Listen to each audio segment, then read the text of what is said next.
Hi everyone and welcome back to Teacher Zhai. For today's episode, pag-aaralan po natin kung paanong i-share ang ating PowerPoint file na mayroong ClassPoint. So as you can see, kailangan nakacheck po itong lahat, display toolbar, display class code, at enable audience slide viewer. Then, sa atin pong slideshow ribbon, makikita nyo po nakalagay ang setup slideshow. So, click mo lang po siya at i-click po or piliin ang browse by an individual window. Then, click OK. Alright, so again, binago natin yung setup ng ating slideshow. At once po nakinlik nyo na po ang slideshow, ayan na po ang ating PowerPoint. So, yan. So, ang kinaganda niya, pwede natin siyang iusog dito kahit naka-slideshow, right? Pwede natin ikot-ikutin. So, ito talaga yung usual practice na ginagawa ko for my online classes. So, let's say, ang gagawin natin is mag-share tayo ng a window. Ito yung usual na ginagamit nating mga teachers. Yung window lang ng PowerPoint. Okay? But as you can see, dito po sa ating, ayan, mapakita ko po sa inyo. Alright, so close ko muna itong chat pane. As you can see, hindi nakikita ang ClassPoint code. Okay? Kasi po, ang ClassPoint ay panibagong window. So, naka-embed lang siya sa loob ni PowerPoint. So, going back to my PowerPoint again. So, as you can see, dito sa aking PowerPoint slideshow, makikita ang class code at kung sino yung participant. So, as you can see, ako din po yung participant dyan. Pero dito sa ating Google Meet, hindi siya nakikita. Okay? Ganon din po, once na kinlik natin, sample po tayo.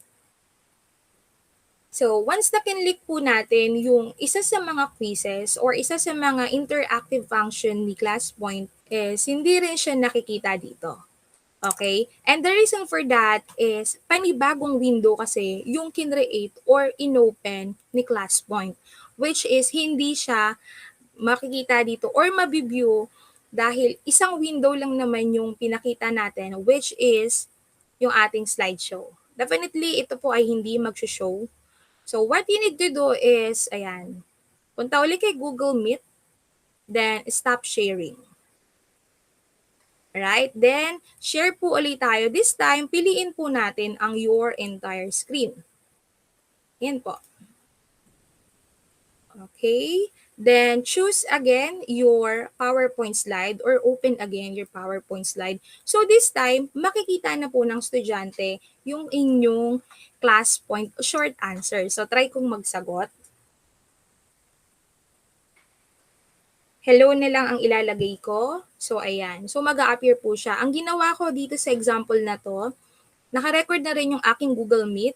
At the same time, nire-record ko na rin itong tutorial na ginagawa natin. Now, if ang worry nyo is hindi nyo makikita ang mga estudyante nyo, as you can see, ito po ako sa gilid. And if you have students, ayan, sunod-sunod po dyan, makikita po natin. And we can also click yung chat natin. Ayan. Tapos, going back, nag-alt tab lang po ako.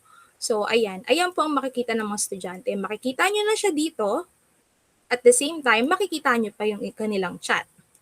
So, ganito yung madalas kong setup sa aking online classes. Ayan. So, makikita, gusto ko kasi nasisilip ko din yung mga estudyante ko. Ayan sila. And gusto ko din nakita ko yung chat. So, ayan po ang itsura ni ClassPoint pag gusto natin siyang gamitin sa Google Meet. Kung nakatulong sa inyo ang vlog na to, don't forget to hit like, subscribe, and ring the bell button para lagi kang updated sa mga posts ko. Thank you!